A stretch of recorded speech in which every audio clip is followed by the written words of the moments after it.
আজকে কক্সবাজারের একটা নতুন অ্যাডভেঞ্চার করব, যেটা খুবই ইউনিক। আমি জানি না অনেকে করছে কিনা করে নাই, বাট আমার কাছে এটা একদমই ডিফারেন্ট মনে হইতেছে। ককশিটের তৈরি নৌকায় আজকে ঘুরবো। আমি নিজে অনেক বেশি এক্সাইটেড, প্লাস ভয়ও পাচ্ছি, যেহেতু সমুদ্রে অনেক বড় বড় ঢেউ আছে। আর এইসব বোটে রিস্ক হয় কিনা, কিন্তু মাঝিরা বলতেছে যে রিস্ক হবে না। দেখি, ইনশাল্লাহ দোয়া করেন যাতে ওইটা বাইকে ফিরত আসি। ভালো লাগতেছে, মানে এই সমুদ্রের ঢেউয়ের মধ্যে সেন্ট মার্টিনে যাওয়ার সময় অনেক বড় বড় জাহাজে তো উঠছি, এরকম ছোট ছোট নৌকায় কিন্তু কখনো উঠা হয় না। টেনশন লাগতেছে। আমাদের বোটটা দেখাই একবার।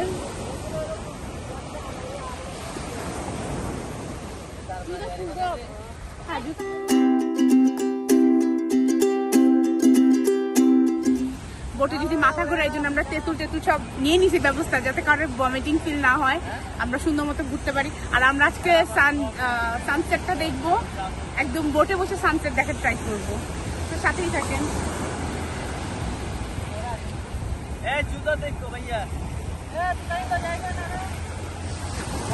সমুদ্রে অনেক আসছি, এত সমুদ্র দেখছি, কিন্তু সমুদ্রে কখনো মাঝখানে আমি কখনো যাইনি। আজকে দেখি, আল্লাহ পানি কি ঠান্ডা, গায়ে কিছু হবে না তো?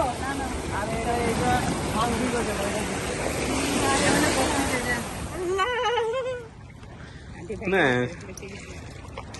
ইয়ে তৈরি হবে, এরকম রোলার কোস্টার মতো। হ্যাঁ, কাইন্ড অফ রোলার কোস্টার।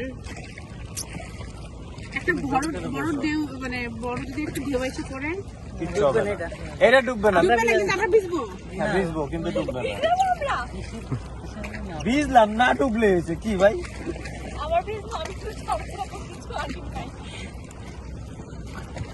অত বড় ঢেউ এখন আসবে না, এই জন্যই এখনই নামছি।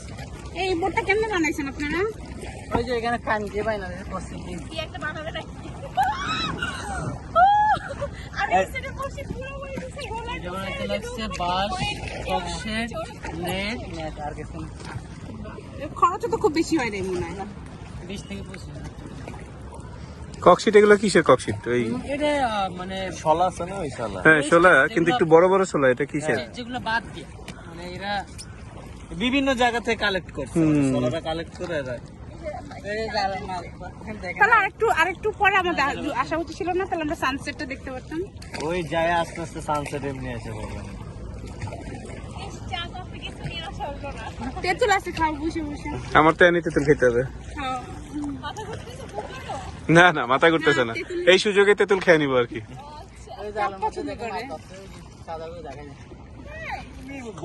ও বিশাল বড় বড় ঢেউ আসছে। এটা মনে করো roller coaster. Roller coaster experience কিন্তু অনেক মজা। হ্যাঁ, একটু ভয় লাগতেছে, জানার ভয় তো অবশ্যই থাকে, তো ওইটা তো আছেই, বাট এক্সপেরিয়েন্সটা খুব মানে ডিফারেন্ট। কারণ এইটা আমার মনে হয় না কেউ করছে সহজে, সোলার বোটে করে ঘোরা।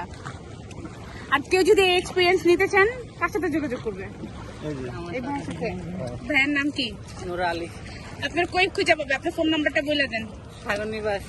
আচ্ছা, সাগর নিবাস। আচ্ছা, সাগর নিবাস রিসোর্টটা আছে, ওইখানে এসে নুরালি ভাইয়ের সাথে যোগাযোগ করতে পারবেন। রিসেপশনে গিয়ে নুরালি ভাইয়ের কথা বললেই চলবে। ঢেউয়ের কারণে একটু মাথা ঘুরাইতেছে অলরেডি, ব্যালেন্স করে বসছি সবাই। বাইরে দুজনে দুইটা মারি না, একসাথে মাত্র না।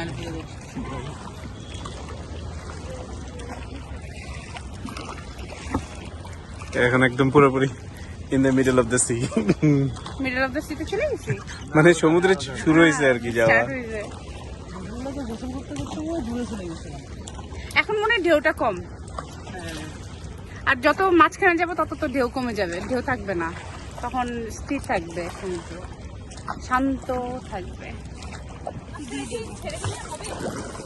কি কি কিসের লালা বমি থেকে এইতে তো খাই কেমনে? মাথা ঘুরাইতেছে আমার। মাথা হালকা ঘুরাবে, তেঁতুল খাই, সমস্যা।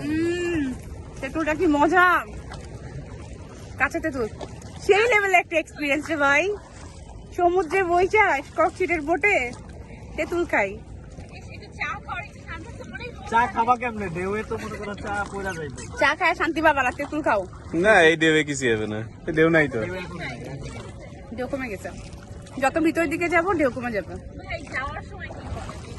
আমরা যাওয়ার সময় ওইখান থেকে আমরা এখান থেকে মাথা ঘুরাইতেছে আমার। ওই যে কালার এরকম কি লাল লাল লাল কতগুলো আছে, সাদা কতগুলো আছে। জেলিফিশ। হ্যাঁ জেলিফিশ। কালকে আমরা অনেকগুলো মরা পাইছি, আজকে ইয়ে পেলাম। এই স্টারফিশ গুলো কই থাকে? একটা ফিন মাটিতে নিছি। আর আমরা আর কই দিকে যান, ওদিকে কাজ দিতে যাচ্ছে। এই যে দিকে ওই যে মাছের ঝাঁক। মাছ কিনে নিয়ে যায়, চল না। পানির উপরে লাভ হবে। এই জেলিফিশটা। আমরা একদম মাছ সমুদ্রে বসে পাহাড় দেখতেছি, সমুদ্র ফিলও নিচ্ছি। পাহাড় না, দূর ভালো লাগে না ডায়লগ দিতে, যেমন যেটা বলে ন্যাচারাল জিনিস দেখানোর জন্য ডায়লগ দেওয়ার দরকার নেই। ওই যে আমাদের রিসর্টটা দেখাচ্ছি। ওই যে আমাদের সাগর নিবাস। কিন্তু মনে হইতেছে অনেক কষ্ট হইতেছে তার বইটা চালাইতে, না? না কষ্ট না এগুলো। বইটার সিস্টেমটা শিখে ফেললে কষ্ট কমে যায়। আবার মনে হইতেছে যে যাচ্ছে না, আগাচ্ছে না। না এটা মনে হচ্ছে, কিন্তু আসলে যাচ্ছে। পিছন দিকে তাকালে বোঝা যাবে পানি এরিয়া হচ্ছে। হ্যাঁ এখন চলতেছে। কিছুই না, আমার সানসেট দেখার কথা ছিল, বাট মাথা ঘুরাইতেছে, অনেক সিকনেস কাজ করতেছে। মানে যাদের মোশন সিকনেস আছে আমার মতো, তারা অ্যাভয়েড করাই বেটার। আর যাদের প্রবলেম নেই তারা আসতে পারে না। আমার এত খারাপ লাগতেছে যে আমি কথা পর্যন্ত বলতে পারতেছি, কিন্তু এক্সপিরিয়েন্স ভালো ছিল, মানে সুন্দর ওয়ে, মানে সবকিছু মিলে অনেক ভালো লাগতেছে। এনভায়রনমেন্টটা, সবকিছু মিলে এনভায়রনমেন্টটা অনেক সুন্দর ছিল।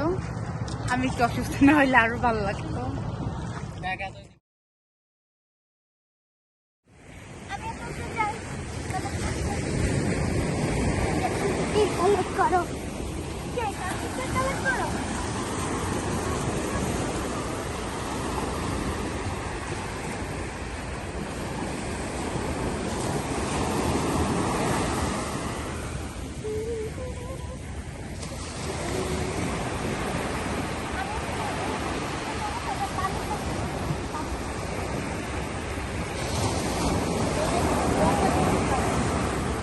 ওয়াটার ভালো, অনেক ওয়াটার